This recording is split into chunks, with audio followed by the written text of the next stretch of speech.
அல்லாஹும்ம ஸல்லி அலா முஹம்மது அல்லாஹும்ம ஸல்லி அலைஹி வஸல்லம் அல்லாஹும்ம ஸல்லி அலா முஹம்மது அல்லாஹும்ம ஸல்லி அலைஹி வஸல்லம் அல்லாஹும்ம ஸல்லி அலா முஹம்மது யா ரப்பி ஸல்லி அலைஹி வஸல்லம். அன்னாதம் குடும்பத்தார்கள், தோழர்கள், இமாம்கள், பெரியோர்கள், நாதாக்கள், ஷேக்மார்கள், குறிப்பாக நம்மவர்கள் அனைவர்கள் மீதும் உலக மக்கள்கள் அனைவர்கள் மீதும் அல்லாஹ்வின் சாந்தியும் சமாதானமும் கருணையும் ஈடேற்றமும் என்றென்றும் இறங்கிக் கொண்டே இருக்கட்டுமாக. ஆம். அல்லாஹ்வின் நல்லடியார்களே, அருமை பெரியார்களே, அல்லாஹ் தஆலா மனித வர்க்கத்தை படைத்து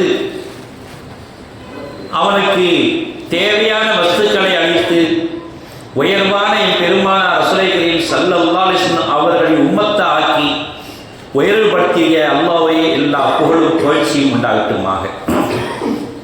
இந்த மாதம் ரஜப் மாதம். ரஜப் மாதத்திலே அதிக இபாதத்து செய்யக்கூடிய காலகட்டமாக இருக்கின்றோம்.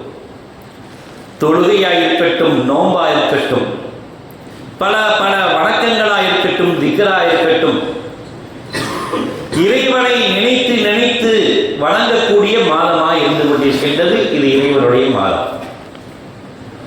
இந்த மாதத்தில்தான் பெருமானார் ரசூலை கரீம் ஸல்லல்லாஹு அலைஹி வஸல்லம் அவர்கள் மிஅராஜ் சென்ற பயணம் செய்த மாதமாகவும் இருக்கின்றது. அல்லாஹ் தஆலா சொல்லி காட்டுகின்றான், சுப்ஹானல்லதி அஸ்ரா பிஅப்திஹி லைல மினல் மஸ்ஜிதில் ஹராம் இலல் மஸ்ஜிதில் அக்ஸா.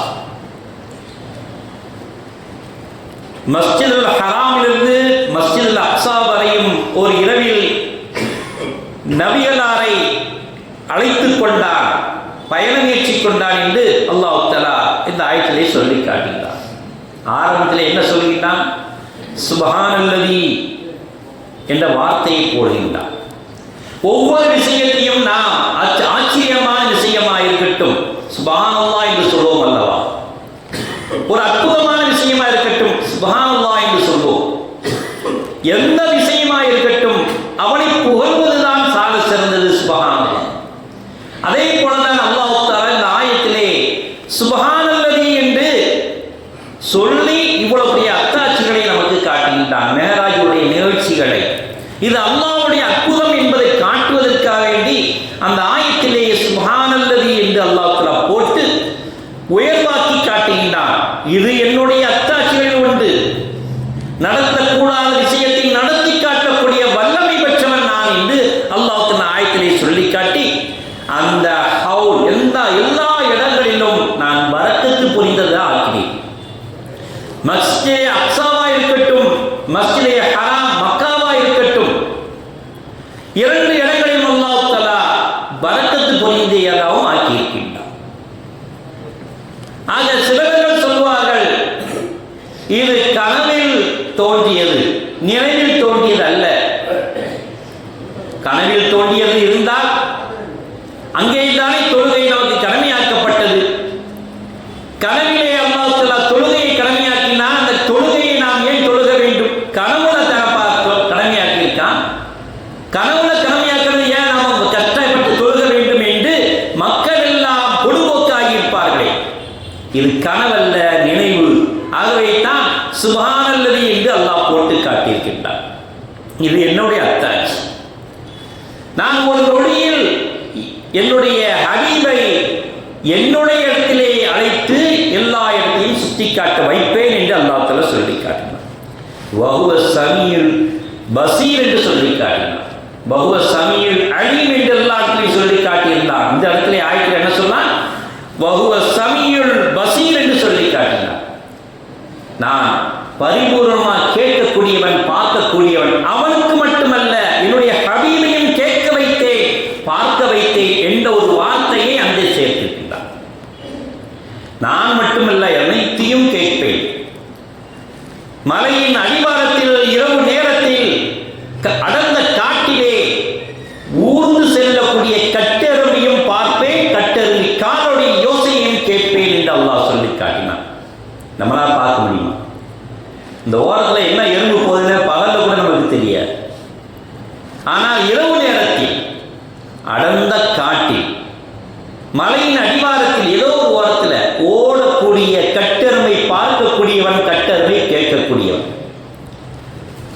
தான் வஹுவ ஸமீஉல் பஸீர்.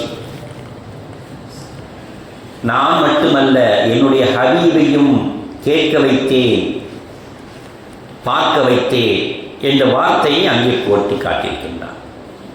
உண்மையான நிகழ்ச்சியை கேட்க வைத்தேன், உண்மையான நிகழ்ச்சியை பார்க்க வைத்தேன் என்பதாக இந்த ஆயத்தை சொல்லி முடிக்கின்றான் என்றால் எந்த அளவுக்கு அல்லாஹ் தஆலா அத்தாட்சியை விரித்துரைத்து காட்டுகின்றான் என்பதை நாம் புரிந்து கொள்ள முடியும். ஒவ்வொரு விஷயத்தையும் பார்க்கும் பொழுது மேராஜ் விண்ணுலக பயணம் சாத்தியமா, ஒரு இரவுல போயிட்டு வர காரியமா, இது நடக்கக்கூடிய காரியமா என்று நமக்குள்ள 1000 கேள்விகள். இது ஒரு அதிசயமான நிகழ்வுதான். இத்ரீஸ் அலைஹிஸ்ஸலாம் அவர்களையும் விண்ணுலகத்தில் ஏற்றிருக்கின்றார். இன்னும் அவர்கள் உயிரோடு சொர்க்கத்தில் இருக்கின்றார்கள். ஈசா அலைஹிஸ்ஸலாம் அவர்களையும் விண்ணுலகத்தில் ஏற்றிருக்கின்றார். அவர்கள் திரும்பவும் வருவார்கள். மூன்றாவதாக பெருமானார் ரசூலை கரீம் ஸல்லல்லாஹு அவர்களையும் விண்ணுலகத்தில் ஏற்றி அவர்களெல்லாம் பல ஆண்டுகளாக வைத்திருந்த அல்லாஹ் இவர்கள் எத்தனை ஆண்டுகள் வைத்தார் என்று நமக்கு தெரியாது. நமக்கு தெரிந்தது ஓர் இரவு. நமக்கு புரிய வேண்டும் என்பதற்காக வேண்டி ஓர் இரவில் அல்லாஹ் அழைத்தான் என்று சொல்லி காட்டுகின்றார். மற்றொரு விஷயமாக சில விஷயங்கள் சொல்வார்கள். பெருமானார் ரசூலை கரீம் ஸல்லல்லாஹு அலைஹி வஸல்லம் படுத்த படுக்கையிலே உஸ்தம் கூட அணுகவில்லை. அவர்கள் திரும்பி வந்தார்கள். அவர்கள் ஒளி செய்த சோடுகள், சலசலப்பு, தண்ணீரின் சலசலப்பு கூட அடங்கவில்லை. திரும்பி வந்து விட்டார்கள்.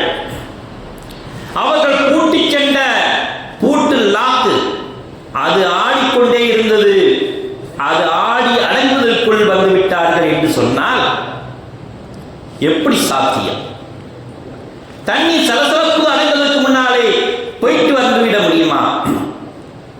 சூடு ஆறுவதற்கு முன்னாலே சென்று வர முடியுமா? பூட்டு ஆணி நிற்பதற்கு முன்னாலே போய்விட்டு வந்துவிட முடியுமா? என்ன நடந்திருக்கும்? அல்லாஹ் தஆலா வல்லமையுடையவர்.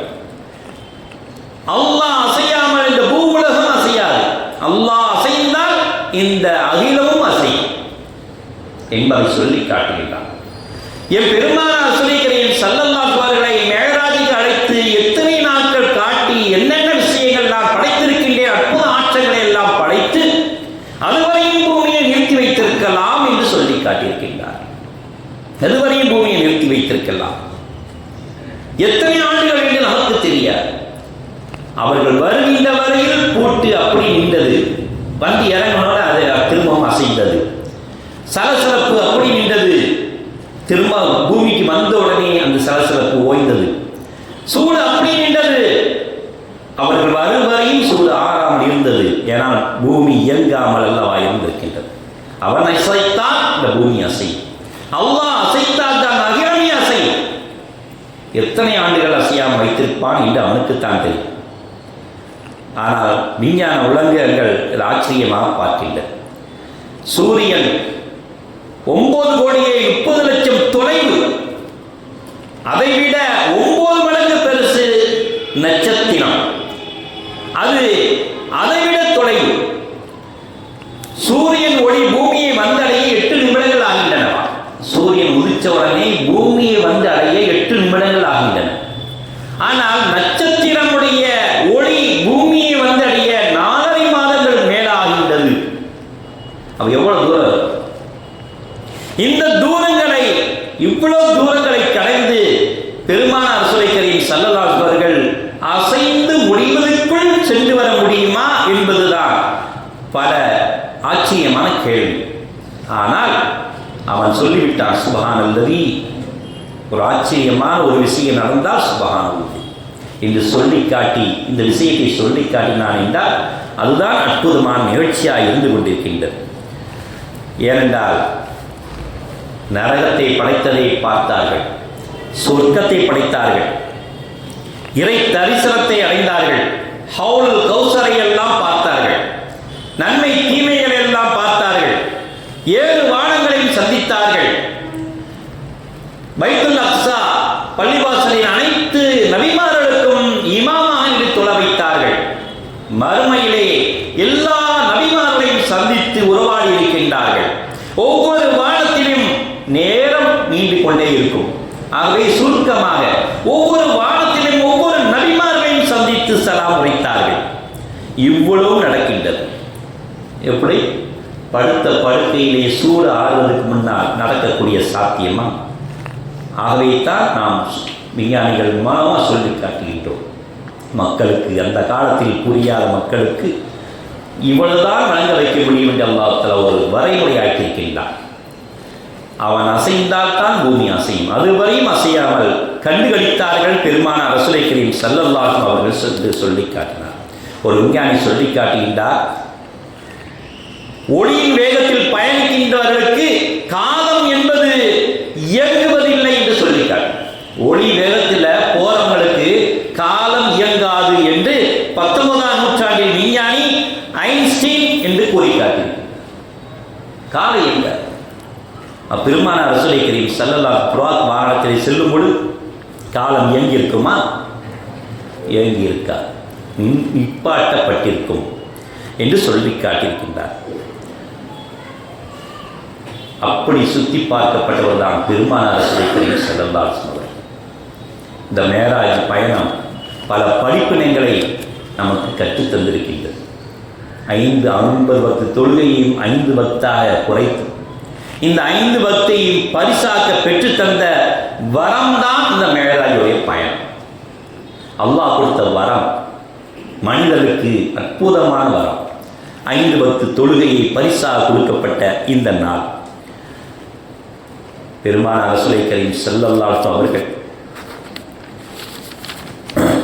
ஹஜரத் உம்மு ஹாஜியா ரலியல்லாஹு தஆலா அவருடைய இல்லத்திலே இருக்கும்போது ஜிப்ரீல் அலைஹிஸ்ஸலாம் அவர்கள் மேற்கூரையை உடைத்து உள்ளே இறங்கி பெருமானார் ரசூலை கரீம் ஸல்லல்லாஹு அலைஹி அவருடைய ஆரத் தழுவி கஅபத்துல்லாஹ்வுக்கு அழைத்து வந்து நெஞ்சை பிளந்து இருதயத்தை எடுத்து ஜம்சம் வாட்டரால் கழுவி அவர்களுக்கு புத்துணர்ச்சி ஊட்டுகின்றார்கள்.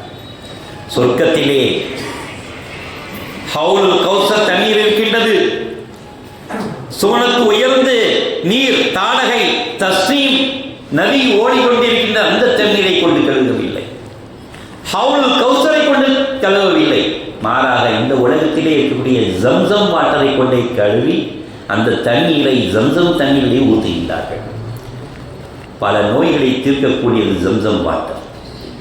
ஆகவே தான் ஹார்ட் அட்டாக்கே நிறுத்த இல்லாமல் ஆக்கக்கூடிய தண்ணீர் எம் பெருமானார் ரசூலை கரீம் ஸல்லல்லாஹு அலைஹி இருதயத்தை பிளந்து இருதயத்தை கழுவி அந்த தண்ணீரை அதில் ஊற்றப்பட்டிருக்கின்றது.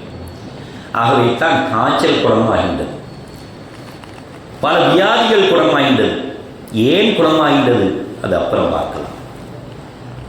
இப்படியாக பெருமானார் ரசூலை கரீம் ஸல்லல்லாஹு அலைஹி அவர்களுக்கு அங்கே இருதயத்தை கழுவப்படுகின்றது. அந்த காலத்தில் தீப்பெட்டியை உரசுனா நெருப்பு பத்திக்கும். அதுக்கு முன்னால எப்படி ஒரு கட்டையில் ஓட்டையை போட்டு குச்சியை நட்டி அப்படியே கையை வச்சு திருகி அதில் நெருப்பு உண்டாக்கி உராய்வின் காரணமாக நெருப்பை எடுப்பார்கள். அதே போல பெருமானார் ரசூலை கரீம் ஸல்லல்லாஹு அலைஹி அவர்கள் பயணம் மேற்கொள்ளும் பொழுது அந்த உராய்வு தன்மையால் நெருப்பு உஷ்ணத்தை தாங்கிக் கொள்ள வேண்டும். ஆக்சிஜன் இல்லாமல் இருக்கும் பொழுதும் அவர்கள் உயிரோடு இருக்க வேண்டும் என்பதற்காக இருதயத்தை கழுவப்பட்டது. உயிரோடு போகவில்லை என்றால் ஏன் கழுக வேண்டும்? அவர்கள் இந்த உடலோடு செல்லவில்லை என்றால் இருதயத்தை ஏன் கழுக வேண்டும்? கழுக தேவை, கனவு தானே, எல்லாத்தையும் அறிவிச்சுட்டு போயிட்டே இருக்கலாம். கழுவி சுத்தப்படுத்தி அதை தாங்கக்கூடிய சக்தியை அல்லாஹ் கொடுக்கின்றான். இப்ராஹிம் அலைஹிஸ்ஸலாம் அவர்களை நெருப்பு குண்டத்தில் போடும் பொழுது நெருப்பு பூஞ்சோலை ஆனது. ஆனால் பெருமானார் ரசூலை கரீம் ஸல்லல்லாஹு அலைஹி அவர்கள் செல்லும் பொழுது அந்த உஷ்ணம் பூஞ்சோலை ஆகும் என்று சொல்லியிருக்கலாம். ஏன் சொல்லவில்லை? உஷ்ணம் இல்லாமல் இருந்தால் இந்த பூ உலகம் இயங்கி இருக்கின்ற எந்த கோள்களும் இயங்கி இருக்காமல் பஸ்மமாயும். ஆகவே தான் உஷ்ணமாக இருக்க வேண்டும். அந்த உஷ்ணம் பெருமானார் ரசூலை கரீம் ஸல்லல்லாஹு அலைஹி தாங்கக்கூடிய உஷ்ணமாக இருக்க வேண்டும். அந்த அளவுக்கு அவர் இதயத்தை கழுவி அந்த உஷ்ணத்தை தாங்கக்கூடிய சக்தியை ஏற்படுத்தி ஆக்சிஜன் இல்லாமல் இருந்தாலும் சுவாசிக்கக்கூடிய தன்மையை உருவாக்கி அல்லாஹ் தஆலா சந்திக்க வைத்தார்கள் என்றால் எவ்வளவு பெரிய அற்புதமான நிகழ்ச்சி என்பதை நாம் சிந்தனை செய்து பார்க்க வேண்டும். 10 வருடமாக பணிபுரிந்த நபித்தோழர் ஹலர் அனஸ் ரலியல்லாஹு அவர்கள் சொல்லி காட்டுகின்றார்கள். இந்த நிகழ்ச்சிக்கு பிறகு பெருமானார் ரசூலை கரீம் ஸல்லல்லாஹு அவர்கள் சாப்பிடக்கூடிய சுப்ராவை நாம் விற்போம். அவர்களுடைய பாதங்கள் அதிலே பல தடவை பட்டிருக்கின்றன, கரங்கள் பல தடவை பட்டிருக்கின்றன, அமர்ந்திருக்கின்றார்கள், சாப்பிட்டிருக்கின்றார்கள். ஒருபொழுதும் அதை துவைத்ததில்லை. நாங்கள் கழுவது இல்லை. அழுக்காகிவிட்டால் நாங்கள் என்ன செய்வோம் என்று தெரியுமா? அந்த சுப்ராவை நெருப்பிட்டு கொளுத்துவோம். நெருப்பு அதை ஒன்றும் செய்யாது. பெருமானார் ரசூலை கரீம் ஸல்லல்லாஹு அவர்கள் இந்த நிகழ்ச்சிக்கு பிறகு இருதயத்தை கழுவி சுத்தப்படுத்தி நெருப்பு எல்லாம் தாங்கக்கூடிய சக்தி பட்ட உடனே அவர்கள் கரம் தொட்ட அனைத்தும் நெருப்பு பத்தவில்லை. நாங்கள் இப்படித்தான் தண்ணீரை வைத்து கழுகாமல் நெருப்பை எரித்து அதை சுத்தப்படுத்தி உதறுவோம், சாம்பலெல்லாம் கீழே போட்டுரும், புது போர்வையாக இருப்போம், விரித்து சாப்பிடுவோம் என்று அனஸ் ரலியல்லாஹு அவர்கள் சொன்னதாக புகாரி ஷரீஃபில் வந்த ஹதீஸ். மற்றொரு நிச்சயமாக அன்னை ஃபாத்திமா நாயகி ரலியல்லாஹு அன்ஹா அவர்களுடைய வீட்டிலே பெருமானார் ரசூலை கரீம் ஸல்லல்லாஹு அவர்கள் வருகின்றார்கள். அன்னை ஃபாத்திமா ரலியல்லாஹு அன்ஹா ரொட்டி சுட்டுக் கொண்டிருக்கின்றார்கள். மகளாரே, உங்களுக்கு நான் உதவவா? உதவுங்கள் தந்தையே, நீங்களும் உதவுங்கள். நான் மாவை அழகான குழைத்து விட்டேன். குழைத்த மாவை அவர்கள் ரொட்டி தட்டி கொடுக்கின்றார்கள். ரொட்டி அடுப்பிலை போட்ட உடனே மாவாகத்தான் இருக்கின்றது. ஃபாத்திமா நாயகம் போட்ட ரொட்டி ரொட்டியாக வெந்து விடுகின்றது. பெருமானார் ரசூலை கரீம் ஸல்லல்லாஹு அலைஹி வஸல்லம் தட்டி கொடுத்த ரொட்டி மாவாகத்தான் இருந்து கொண்டிருக்கின்றது. என்ன காரணம்? அன்னை மகளார் ஃபாத்திமாவை உங்களுக்கு தெரியாததா? என் கரங்கள் பட்ட எந்த பொருளும் உஷ்ணம் தாக்காது என்று உங்களுக்கு தெரியாததா? என் கரங்கள் பட்ட அந்த மாவு உஷ்ணம் தாக்குவது இல்லை என்று சொல்லி காட்டினார். ஆக அந்த உஷ்ணத்தை தாக்கக்கூடிய சக்திக்காக வேண்டி அல்லாஹ் தஆலா அவர் இருதயத்தை ஜம்சம் வாட்டலை கழுவி அந்த மிச்ச தண்ணீரை ஊற்றப்பட்டது என்று வரலாற்றை நாம் பார்க்கிறோம். இப்படியாக பெருமானார் ரசூலை கரீம் ஸல்லல்லாஹு அவர்கள் தன்னுடைய மேராஜ் பயணத்தை முடித்து அந்த மேராஜ் பயணத்தின் மூலமாக பெருமானார் ஸல்லல்லாஹு அவருடைய பெருமையை உலகத்தில் காட்டிய இரவு மேராஜ் இரவு. தொழுகையை வாங்கி தந்த இரவு மேராஜ் இரவு. நன்மையை தூண்டி நல்லதை செய்யக்கூடிய ஆற்றலை உருவாக்கி தந்த இரவு மேராஜ் இரவு. நம்பிக்கைக்குரிய வழியில் நல்ல வழியை காட்டி தந்த இரவு மேராஜ் இரவு. விஞ்ஞானமும் மெய்ஞானமும் போற்றக்கூடிய இரவு மேராஜ் இரவு என்று இந்த உலகத்திலே நாம் அழகான முறையில் புரிந்து கொள்ள முடியும். அப்படிப்பட்ட மேராஜ் இரவிலே எல்லோரும் அழகான அமல்களை செய்வோமாக. இந்த ரஜப் மாதத்திலே நோன்பு நோப்போமாக. பல அமல்கள் எல்லாம் செய்து முடிப்போமாக. யா அல்லாஹ், இந்த மேராஜ் ரஜப் மாதத்திலே எங்களுக்கு நலவரங்களை தருவாயாக. வாஹிர் அல்ஹம்துலில்லாஹி ரப்பில் ஆலமீன்.